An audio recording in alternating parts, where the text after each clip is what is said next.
Rafa Rius, buenos días. Hola, Manolo y nuestra audiencia. Buenos días. ¿Qué hacemos? ¿Le contamos algo a la gente o...? Sí, algo habrá que contar, ¿no? Ya, Para ya- entretenernos un poco, ya que que hemos es venido, nuestra función. pues muy bien, vamos allá. A ver, propuesta. Los nuevos fascismos en el mundo. Empieza fuerte, chaval? Bueno, es un poco algo un poco más de fondo, ¿no? No es tan de actualidad, porque la actualidad ya la cuentan otros medios y otras maneras, incluso otros compañeros. Algo hablaremos de los últimos acontecimientos en España, de los nuevos ministros, en fin, de todas las cosas. Pero el primer punto que te proponía era los nuevos fascismos. Eso he A visto. propósito del triunfo electoral en Argentina de un payaso tan pintoresco como el Milei, ¿no? Pero a la vez tan previsible. De hecho, sus primeras medidas han sido privatizar todo lo que quedaba de público en Argentina.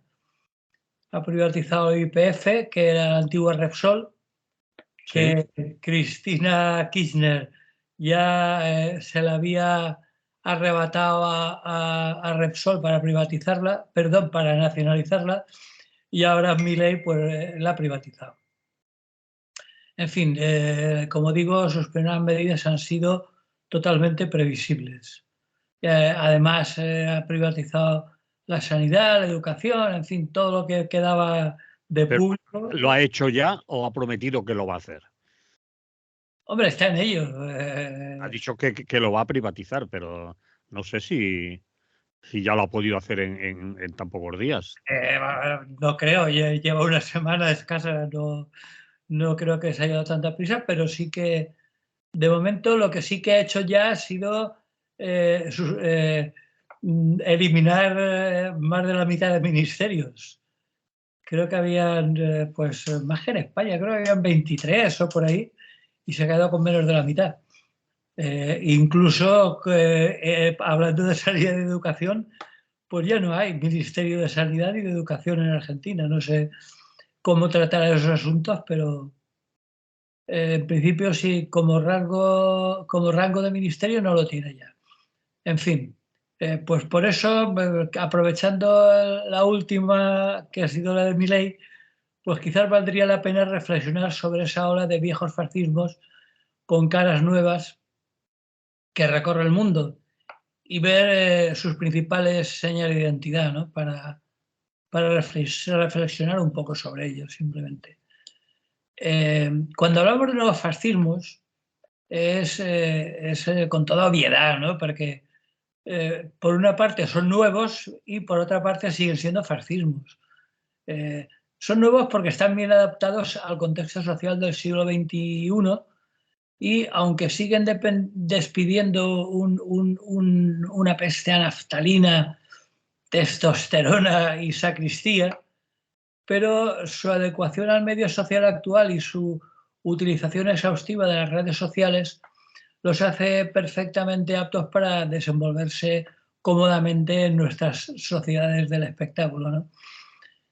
Y por otro lado siguen siendo fascismos porque siguen manteniendo las características principales de los fascismos históricos. Es decir, pues por ejemplo, su recurso al irracionalismo, su obsesión por los símbolos, su patriotismo de opereta, su aversión a todo lo que huela a cultura, su odio a minorías étnicas y a migrantes, todo eso junto a su homofobia, su misoginia, su racismo, así como su militarismo y su culto a la violencia. Y eso los emparenta directamente con el fascismo tradicional que llevó a Mussolini al poder en los años 20 del siglo pasado, ¿no? Y por último, lo que lo relaciona con el nazismo es su preferencia por la vía electoral para llegar al poder. Recordemos que en el año 33, en plena República de Weimar, se convocaron elecciones y ganó las elecciones el partido nazi, gracias a lo cual tuvimos Hitler para una buena temporada. Eso sí, lo primero que hizo fue suspender todo tipo de elecciones democráticas en Alemania. Bueno, pues un poco lo que tienen en común estos nuevos fascismos, recordemos, no sé, por citar alguno, la victoria de Meloni en Italia y la última de todas, la victoria de Milei en Argentina, ¿no? Entonces, lo que parece ser que tienen preferencia actualmente es llegar al poder por vía electoral.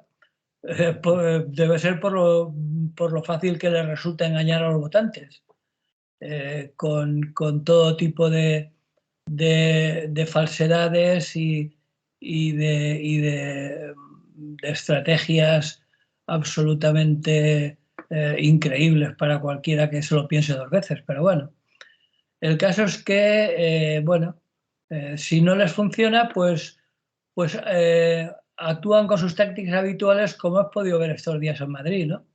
Es decir, si no pueden por las buenas, pues lo intentan por las malas. Así que vamos a ver si analizamos algunos de sus rasgos en común y de sus diferencias según los distintos territorios.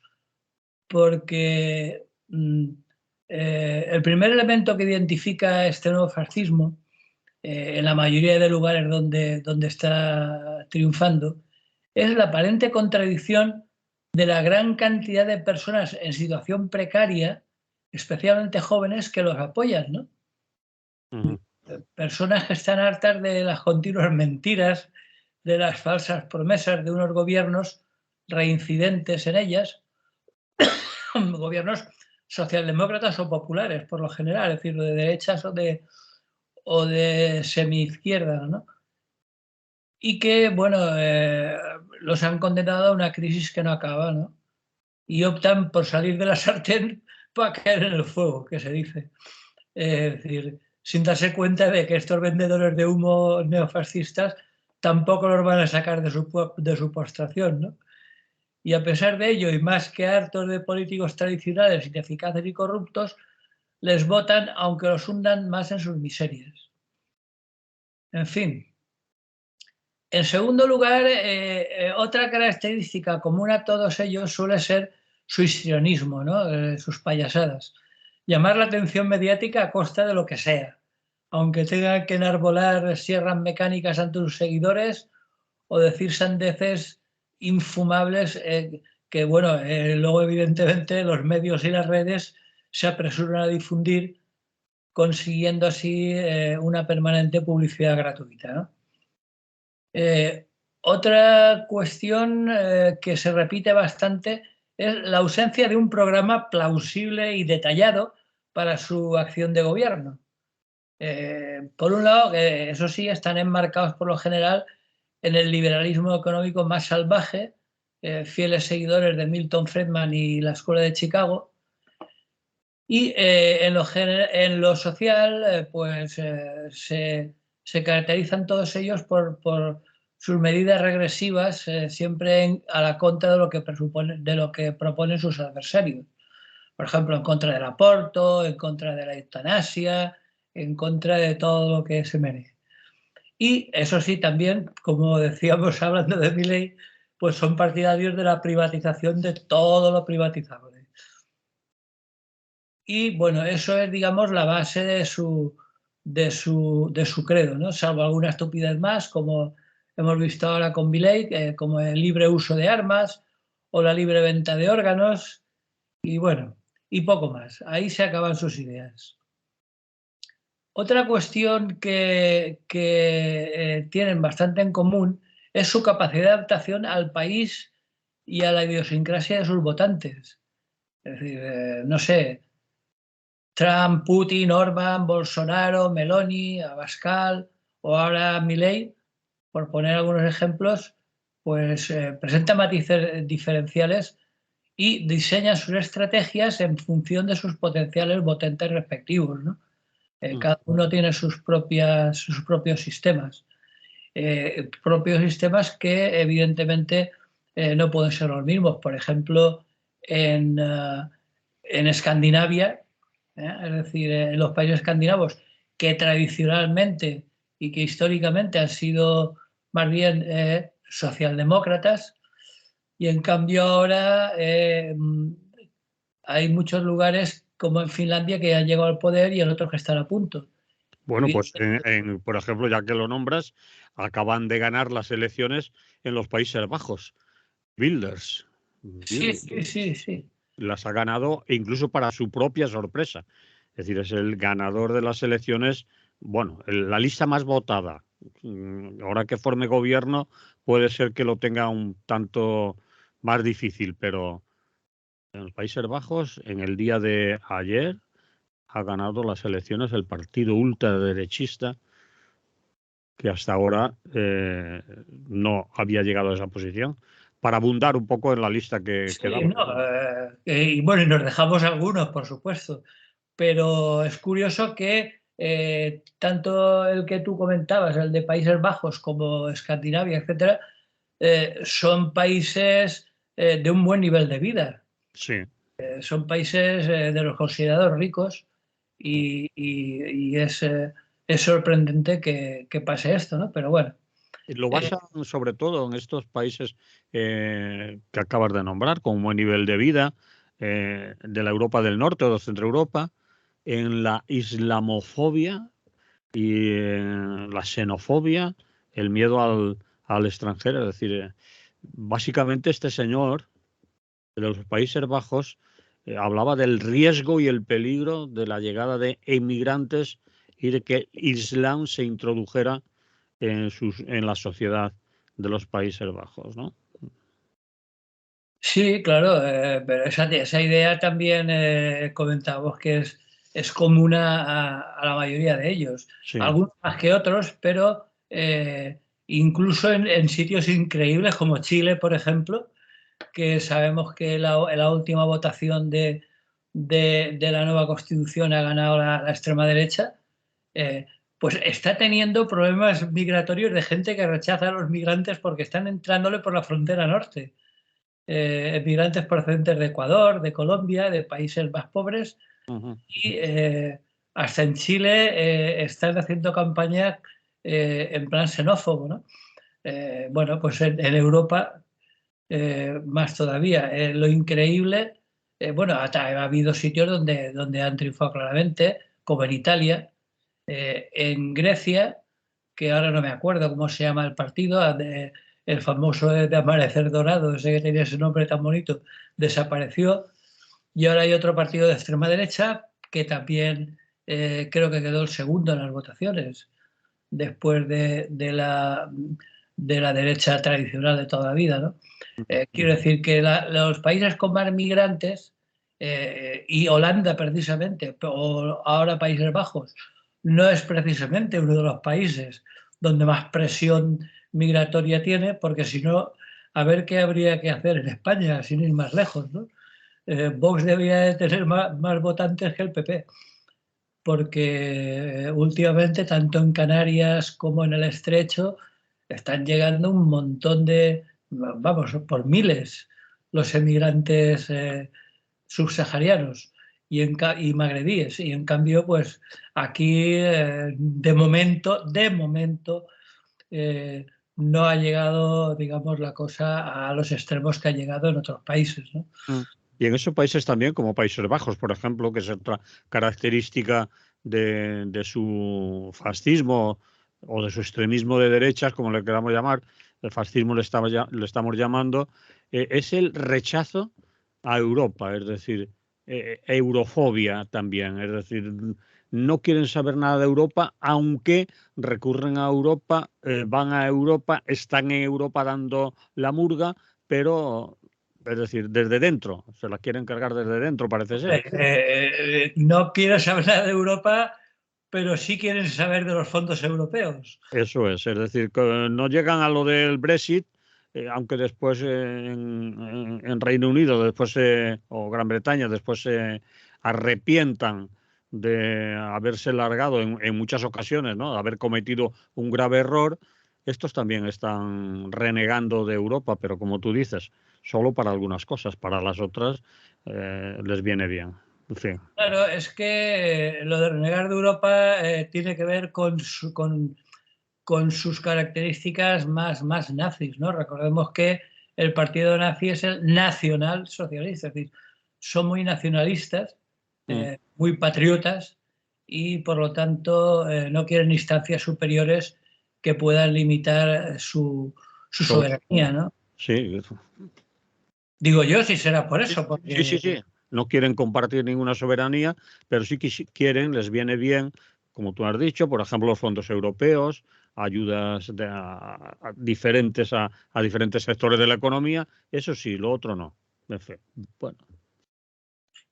Bueno, de todas formas, como decía al principio, no se caracterizan por su racionalidad, es decir, por su coherencia. Es decir, caen en numerosas contradicciones. Pero bueno, eso parece que ni a ellos ni a sus votantes les preocupa. Lo que sí que otra característica es que como decía, y como acabas tú de confirmar ahora mismo con Países Bajos, utilizan los recursos de la democracia formal para llegar al poder. Porque normalmente ellos tradicionalmente siempre tenían vocación golpista, ¿no? Bueno, pues eso ahora parece que se ha acabado y que se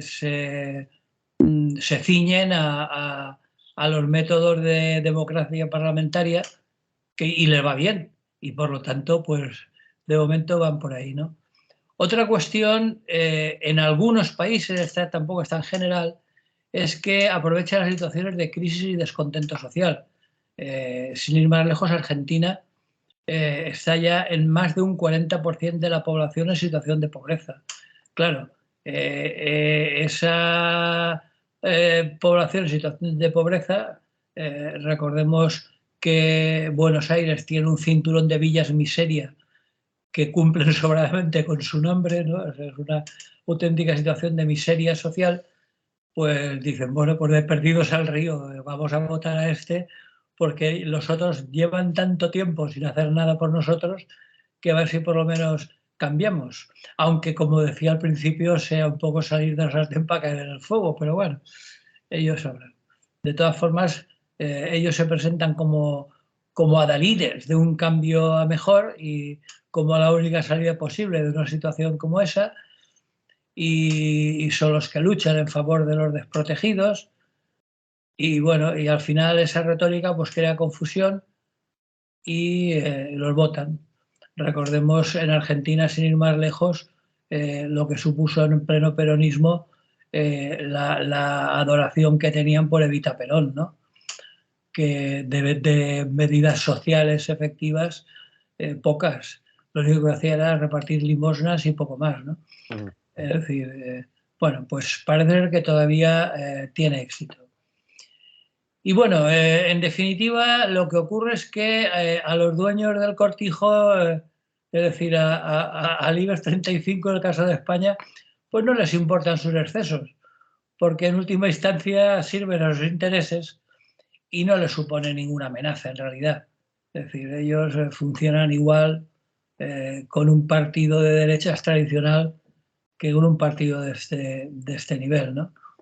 De hecho, lo hemos visto aquí cerca en Italia, que la subida al poder de Claudia Meloni no ha supuesto ninguna debacle para las grandes empresas italianas como la Fiat y compañía, ¿no?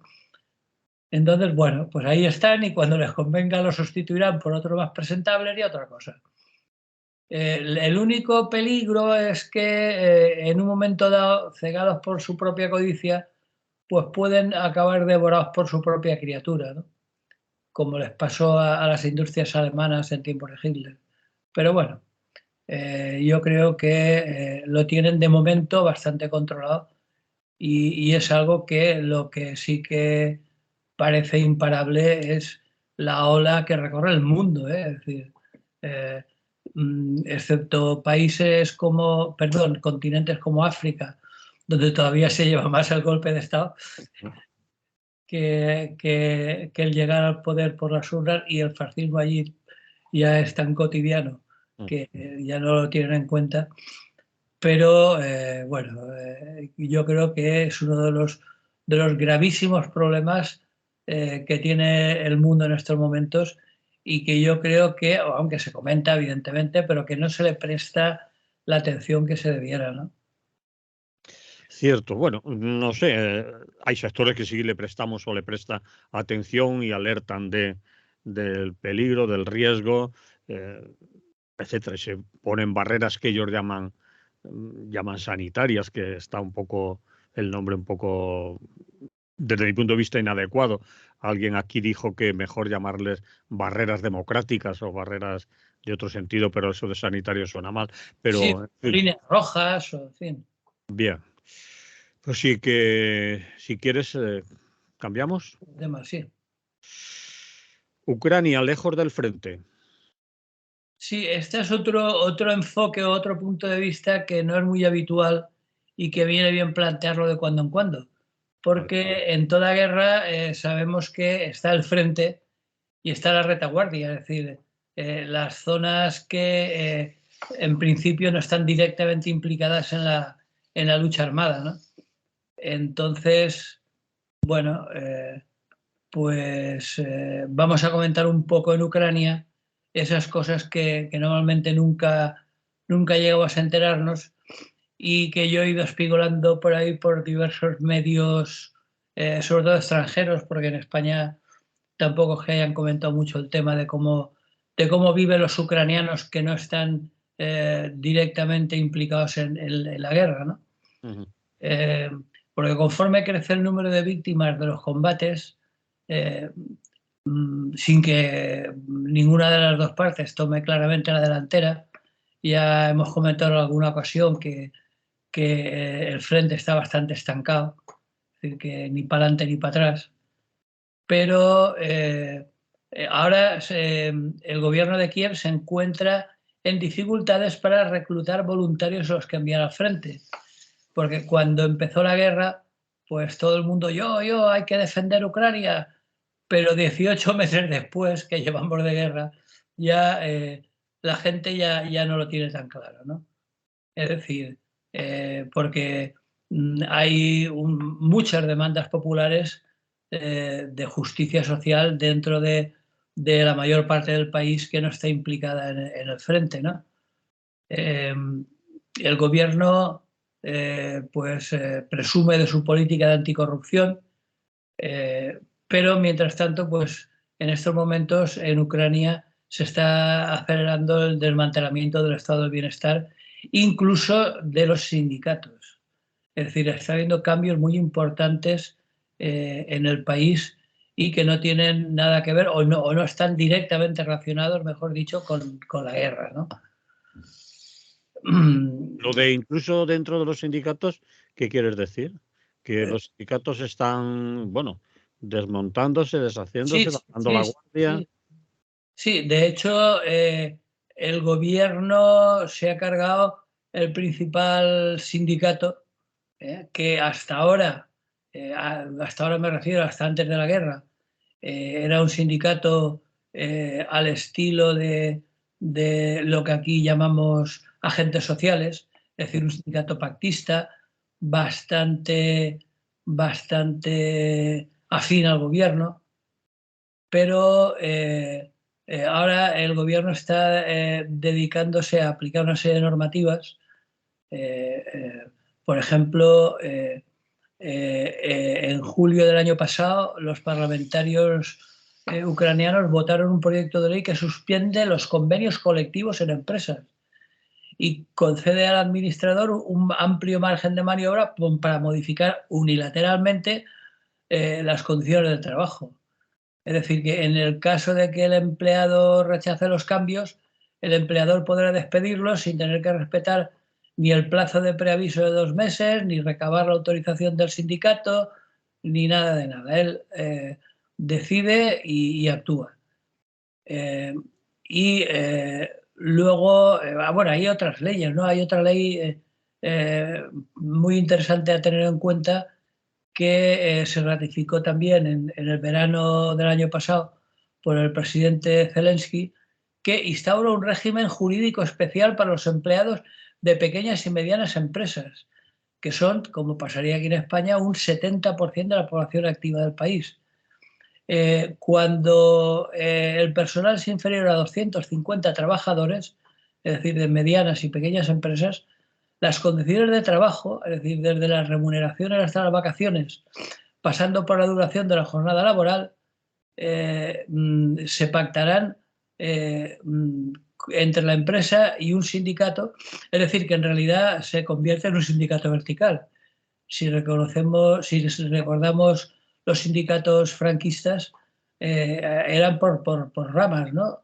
Y ahí están metidos todos. El sindicato de la madera, y ahí había empresarios de la madera y trabajadores de la madera, todos juntitos, y luego los convenios se tenían que discutir entre ellos. Claro, evidentemente se llevaba el gato al agua el que más fuerza tenía, que no hay que decir quién era, claro. Bueno, pues en Ucrania se instauró desde el año pasado, desde el verano del año pasado, un sistema de ese tipo, ¿no? Y bueno, el despido está autorizado sin restricciones, únicamente el empresario tiene que abonar una indemnización equivalente a la mitad del salario mínimo, es decir, una mierda, hablando mal, y,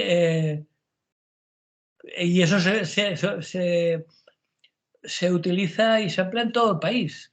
Es decir, las mismas reglas se aplican desde Zaporilla, por ejemplo, que es una ciudad donde actualmente hay intensos combates, hasta Transcarpatia, que está en los Cárpatos, donde allí todavía no ha llegado ni un misil, ¿no?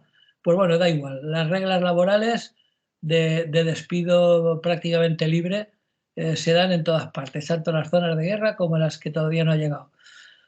Y la presión de los sindicatos, incluso de quienes lo apoyan desde el exterior, como otras organizaciones sindicales internacionales, incluso protestas de la OIT, ¿no? De la Organización Internacional del Trabajo, pues bueno, parece ser que han obligado al gobierno a limitar la aplicación de estas medidas solo hasta que acabe la guerra. Pero claro, eso es decir lo mismo que de manera indefinida, porque de aquí a que acabe la guerra ya veremos lo que pasa, ¿no? Es decir, que normalmente lo han puesto un poco por quedar bien y por poner la excusa de que es debido a la situación de guerra, pero es de temer que cuando se produce un retroceso de ese tipo es difícil volver las cosas a su cauce. Sobre todo porque para ellos el final de la guerra significa ni más ni menos que el restablecimiento de las fronteras de 1991. Es decir, sin tener en cuenta las conquistas rusas desde el año 2015 prácticamente, ¿no?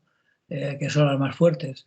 Incluso las anteriores desde 1991, que fue el momento en que tras la disolución de la URSS se produjo la independencia de Ucrania, que eso no se va a producir nunca, por lo menos a corto y medio plazo. Con lo cual, esas medidas antisindicales pues se van a prolongar indefinidamente. Es decir, que la vigencia de esta legislación va para largo. Y en la trastienda todavía guardan otras reformas que han hallado nuevas justificaciones gracias a la guerra. Por ejemplo, la liquidación de los fondos de subsidios sociales para casos de accidentes o de bajas laborales, lo han transferido todo al fondo de pensiones. Bueno, y hay muchos miembros del gobierno. Hay una tal Galina Tetriakova que lleva desde el principio de la guerra haciendo un llamamiento a lo que ella llama la descomunización de nuestra seguridad social. Es decir, que deje de ser comunal para abrir el mercado a las aseguradoras privadas. Vaya. Nada que no supiéramos y que la guerra ha servido de coartada para aprovecharlo. Y como decía, del desguace social no se libra ni la mayor central sindical del país, con 9 millones de afiliados, que se dice pronto. Bueno, eso es datos de antes del conflicto, claro, ahora muchos de ellos están en el frente. Es la Federación de Sindicatos de Ucrania, que ya decía que no es precisamente un contrapoder obrero. Es lo que en España se conoce como agente social al estilo de comisiones de UGT. Es decir, porque por lo general pues suele desaconsejar la realización de huelgas, practica un diálogo social desprovisto de conflictividad, cogestiona la acción social en las empresas con los propietarios de esas empresas. Pero bueno, aún así parece que es demasiado para el actual gobierno, ¿no? Y claro, está sufriendo una degradación de su situación financiera, pero a pesar de ello, bueno, todavía tiene algunas cosas de tipo asistencial que habría que conservar, ¿no? Y que todavía subsisten, ¿no?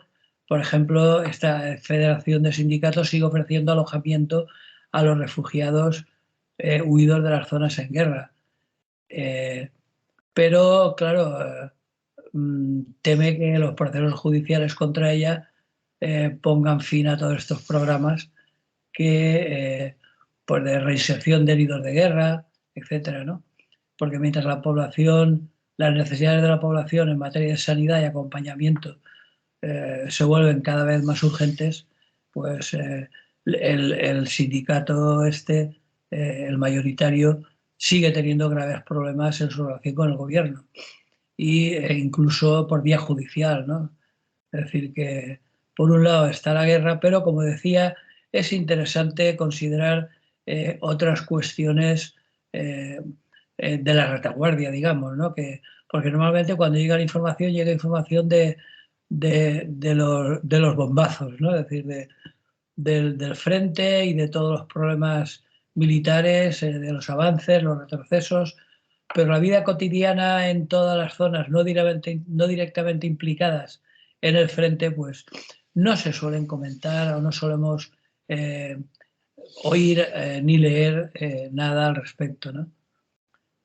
Bien, pues en otro orden de cosas, en otra cuestión, pues, debido a la interrupción del tráfico aéreo y al bloqueo marítimo, es decir, las líneas ferroviarias, pues se ven totalmente saturadas por el transporte de mercancías. Y hay un dato curioso que cuando leí me hizo gracia. Parece ser que BlaBlaCar, que es la aplicación de vehículos compartidos, pues se ha convertido, junto con las líneas privadas de autocar, en uno de los medios de desplazamiento más utilizados en todo el país, ¿no? Es decir, que allí, como tampoco es que el parque de automóviles sea mayoritario y que no pasa como aquí, que hay casas que hay 2 y 3 coches, pues allí lo tiene que compartir y parece que está triunfando el BlaBlaCar este. Y bueno, y si no, pues los autobuses. Porque el espacio aéreo está cerrado, evidentemente. A ver qué compañía se atreve a volar en medio de los drones y los obuses. Los trenes que hay, la mayoría están saturados por la necesidad de llevar mercancías hasta Odessa, que es el único puerto que queda abierto en el Mar Negro, a través del cual exportan la producción industrial que todavía subsiste y la producción agraria, ¿no? Entonces, bueno, pues es una cosa que me llamó la atención cuando lo leí, ¿no? ¿Qué es lo que hace el gobierno respecto a todos estos problemas? Pues bueno, tanto por razones internas como de política exterior, el señor Zelensky se esfuerza por mostrarse intransigente frente a la corrupción y las prebendas, ¿no? Porque parece ser que eso ya existía antes de la guerra, es decir, ya había un elevado grado de corrupción. De hecho, el triunfo de Zelensky se debió a su propuesta de acabar con la corrupción, ¿no? Pero ahora ha vuelto a sus andanzas y se ha vuelto insoportable para la gente, ¿no? Porque además los mecenas extranjeros, recordemos que Ucrania, desde el punto de vista de servicios sociales, subsiste en su mayor parte gracias a la ayuda exterior, pues bueno, los mecenas extranjeros, bueno, de los cuales depende más de la mitad de los nuevos presupuestos, es decir, que allí para hacer los presupuestos no es como aquí, que cuentan con la producción nacional. Allí tienen que contar con la ayuda extranjera. Bueno, pues parece ser que a primeros de agosto de este año Zelensky anunció en Telegram, claro, allí también utilizan mucho las redes sociales, la destitución de todos los jefes regionales de las oficinas de reclutamiento. Es decir, unos funcionarios que, según la Fiscalía, son sospechosos y parece ser que con bastante fundamento de haber ayudado a los ciudadanos a conseguir certificado de invalidez o a ser reconocidos temporalmente como no aptos para el servicio. Es decir, para que la gente se pueda escaquear o para retrasar el servicio militar, ¿no? Entonces, bueno, hace 2 meses, a principios de septiembre, dimitió el ministro de Defensa porque junto con algunos oligarcas de por allí, pues ya han pasado a prisión preventiva por fraude y blanqueo. Es decir, que la corrupción, en medio de la guerra, la corrupción resulta insoportable, ¿no? Entonces, bueno, entre el Estado y la población se ha establecido una especie de relación ambivalente, ¿no? Por una parte, continúa en muchos ucranianos la necesidad de sentir que colaboran con la lucha contra la invasión rusa, ¿no? Pero al mismo tiempo desconfían mucho tanto del ejército como de sus políticos, ¿no? Es decir, aún así, hay muchos particulares que siguen habiendo campañas de solidaridad, ¿no?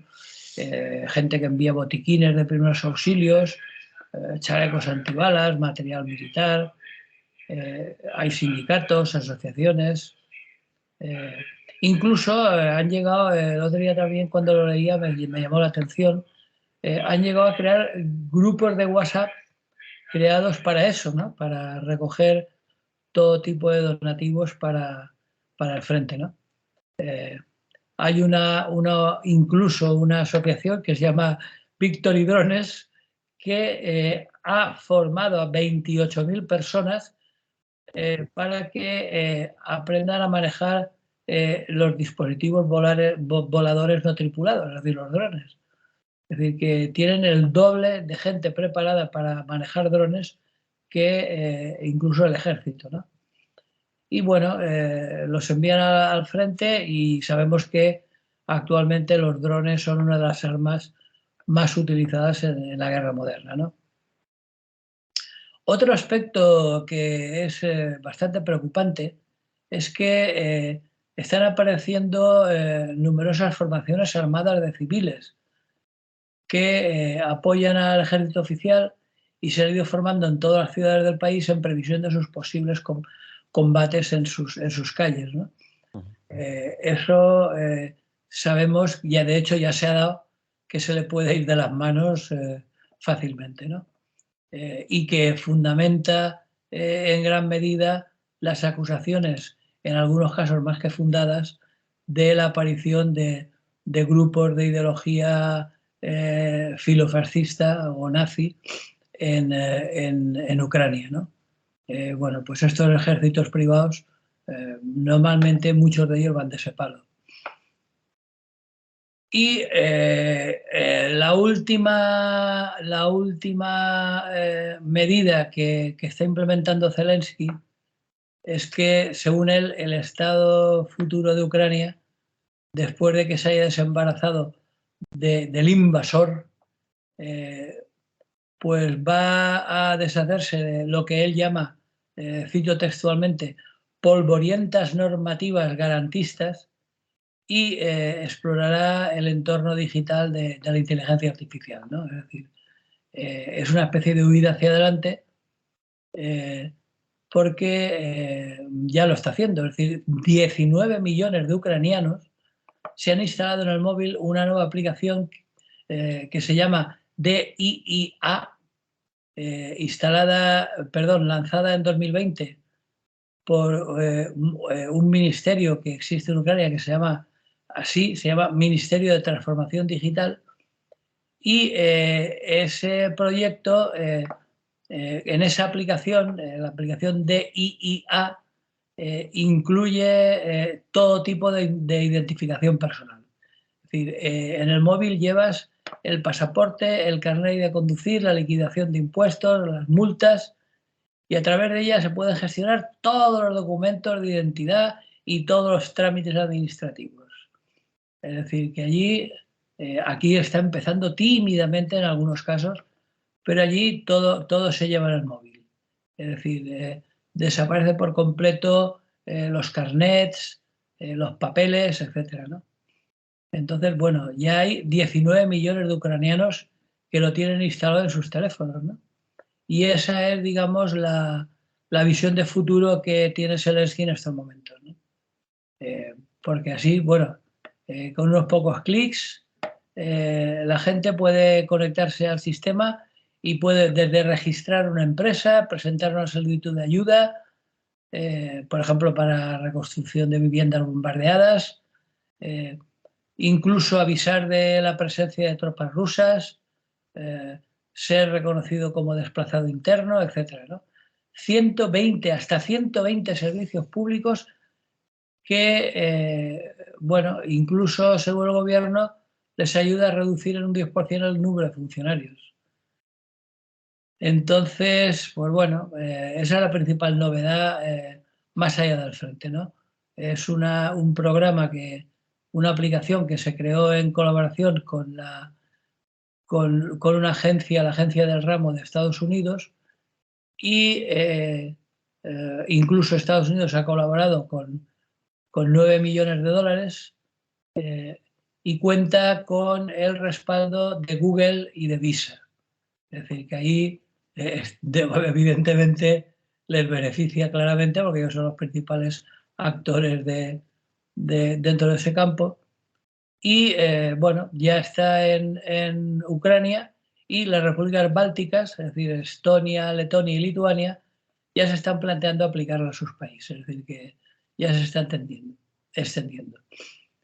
Y bueno, el principal problema más allá del frente es, como decía al principio, que el compromiso de los civiles con el ejército tiende a reducirse conforme se agrava la crisis económica, es decir, conforme se va agravando la guerra. Y el proceso, pues, está acompañado de un cierto pesimismo en cuanto a las perspectivas militares.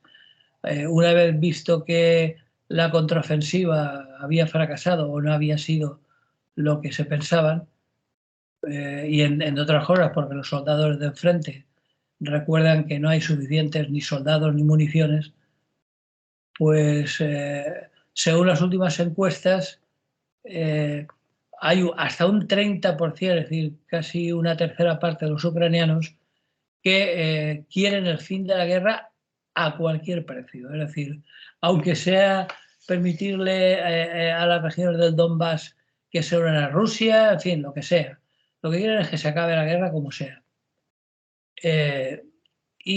Bueno, hay cantidades menores dentro de esta encuesta que están dispuestos a detener las hostilidades, aunque sea a costa de perder territorio nacional,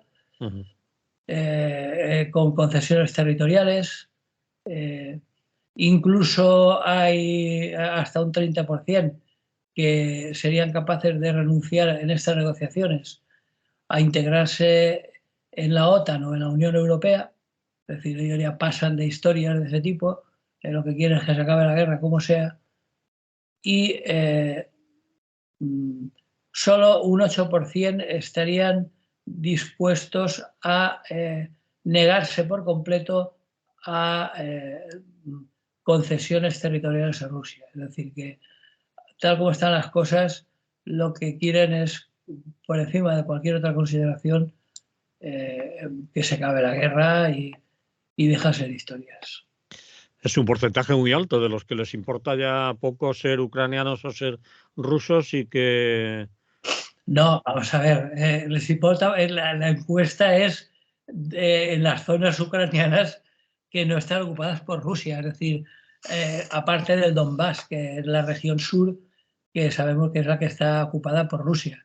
El resto de Ucrania, que es un país muy grande, pues en ese resto del Estado ucraniano, que es donde se han hecho las encuestas, hasta un 33% de la población, es decir, un tercio, dice que, bueno, que están dispuestos a hacer las concesiones. Claro, evidentemente ellos no viven en esas zonas, porque el problema para los habitantes de las regiones del Donbass, los que no han emigrado, que hay muchos refugiados procedentes de allí, que de la parte, digamos, de cultura y lengua Rusa. rusa, Mm. que a ellos no les importa, claro, ellos se sienten rusos y los ucranianos que había por allí han huido la mayoría. Entonces, pues ese tercio de la población dice, bueno, si ya está la cosa así, si incluso los mismos habitantes del Donbass son de habla rusa, quieren ser rusos, se sienten rusos, pues que se vayan con los rusos y que se vayan con Putin.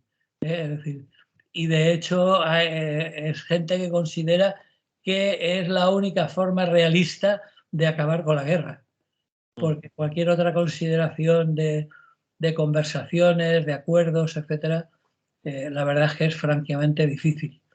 Eh, Teniendo en cuenta que, como digo, lo que yo quería recalcar con este comentario es la partición en dos Ucranias, ¿no? La Ucrania implicada directa o indirectamente en el, perdón, en el frente de guerra, y luego el resto del país, la parte más extensa del país, toda la parte norte, este y oeste, que prefieren que esto se acabe y punto. Es decir, hay una especie de como dos Ucranias, ¿no? Y de cansancio ya de la Y de guerra. cansancio, que llevan ya 18 meses de guerra y no Sí, se presentan expectativas de que vaya a acabar. sobre todo lo que has dicho tú hace un rato, la esperada contraofensiva no se ha producido y el frente está estabilizado y no se avanza ni hacia adelante ni atrás, ¿no? Bueno, Sí, y los donantes de material militar están ya un poco hartos. sí, De hecho, comentábamos, creo que la semana pasada, que en Bélgica estaban muy mosqueados por el envío de tanques a Ucrania bueno, y en muchos otros países pasa lo mismo, ¿no? Es decir, hay mucha gente que a mí que se me ha perdido en Ucrania, ¿no? Entonces, si la falta de material militar y las perspectivas de enquistamiento del conflicto no se ve una salida, ni siquiera diplomática, pues es comprensible que haya mucha gente que diga, va, dejémoslo como está, que se queden con ese trozo y que nos dejen tranquilos vivir nuestra vida, ¿no?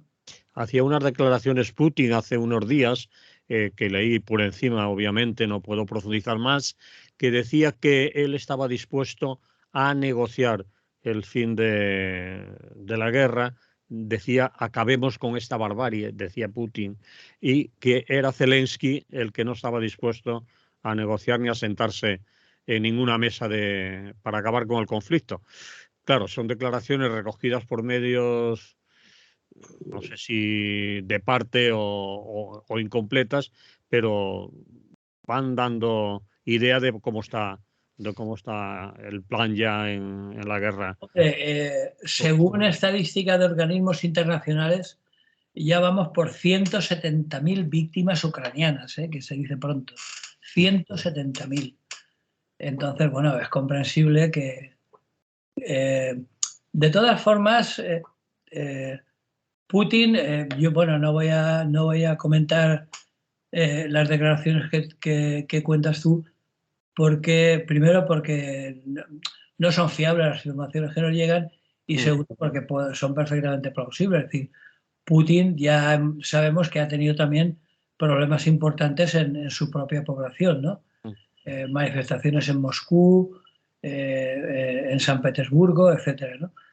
Entonces, quizá Zelensky sea más nacionalista todavía que Putin, en el sentido de una Ucrania unida y de no aceptar ninguna pérdida territorial, etcétera, ¿no?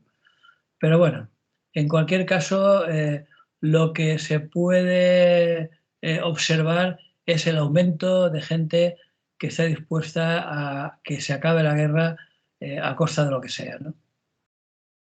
Muy bien, Rafa. Nos quedarían 2 o 3 minutos. ¿Quieres entrar con otro tema? Por acabar con la actualidad. Pues vale, pues, pero tenemos esos minutos, tú misma. Muy bien, yo mismo. Vale. Lo titulaba, si quieres que algo cambie, no repitas lo mismo. Eso es. Si quieres que algo cambie, hagas lo mismo, sí, no lo repitas. Eso lo decía Einstein y no hace falta ser un sabio como él para suscribir esta frase que es de perogrullo, vamos. Porque, y bueno, pues simplemente lo he comentado porque sin tener esto en cuenta, que decía Einstein, nuestro amado presidente, ahora ya sin funciones, un contrato por 4 años o menos, se ha obstinado en negar el famoso lema socialista por el cambio y nos ha obsequiado con un gobierno sin el cambio. Es decir, más de lo mismo sin cambiar apenas nada. Porque si el aforismo de Einstein está en lo cierto, poco o nada va a cambiar. Ni reducción de carteras, que son las mismas 22, ni ministros con un perfil diferente, con repetición de la mayoría del anterior equipo, ni sorpresa en la incorporación de alguna nueva figura destacada de la política o tal. Y bueno, tan solo la esperada vendetta contra las Sirenes, contra Belarra y Montero. Es decir, contra Podemos, por atreverse a disentir y no decir amén y bueno, y poco más. Porque los medios comentan, se ha presentado el nuevo gobierno. De nuevo, nada. Es decir, los mismos chistes y las mismas personas. Es decir, seguiremos con las mismas y por tanto de prever que continuará la ley Mordaza, la reforma laboral, los desahucios, los jóvenes seguirán disfrutando del paro en casa de sus padres y ni siquiera me creo que vayan a cumplir con lo prometido de una fiscalidad progresiva para que paguen más los que más tienen. Así que, bueno, yo me uno a Einstein y digo, si quieres que algo cambie, no repitas lo mismo. Y el nuevo gobierno me parece que va a hacer honor a esa frase. Sigues desafecto totalmente. Un poquito. Muy mal. Para que no se diga, no, bueno, no me creo nada, pero seré el primero en reconocer que si hacen algo positivo, lo comentaré positivamente. De momento están utilizando el lenguaje ya para convencernos de algo que no va a ser cierto. Vamos a subir el salario mínimo. Y hablan de un 3%, cuando la inflación media a este mes de noviembre es del 3,7, 3,8. Como mucho, lo que van a hacer es que el salario mínimo no pierda poder adquisitivo, pero de subirlo, tendría que superar en algunos puntos a la inflación para considerar una subida, una mejora del salario mínimo. Si no, lo que podemos considerar es vamos a igualar el salario mínimo a la pérdida que ha tenido durante este año. Lo han hecho siempre, ¿no? Todos los gobiernos. Es decir, cuando hablan de subir el salario mínimo, hablan de igualarlo. Igualarlo con la inflación o un poco menos, porque hablan del 3 y la inflación va por el 3,7, 3,8, y ya perdería casi un punto. Bueno, nada que nos sorprenda. Quería decirlo porque lo he estado oyendo en el día de ayer en informativos y que la señora Yolanda con los agentes sociales y los empresarios todos juntos en una foto preciosa dándose palmaditas y cariños, estaban casi de acuerdo y digo, hostia, cuánta paz social, pero analizas el lenguaje y dices, ¿cómo que vais a subirlo? Si a la vez dices que lo vais a subir un 3 y a la vez en la misma frase me dices que la inflación ha sido un 3,8, entonces lo que vas es igualar el poder adquisitivo con suerte, que no perderían casi un punto. Bueno, cosas de esas. En cualquier caso, Manolo, cuando hay paz social ya sabes quién sale ganando. Es decir, cuando se produce es porque hay una parte de los negociadores, que todos sabemos cuál es, que son los que salen siempre ganando. En fin, seguiremos comentándolo. Muy bien, Rafa, pues hasta la semana que viene, ¿vale? Muy bien, nos escuchamos. Salud y buen día. Buen día.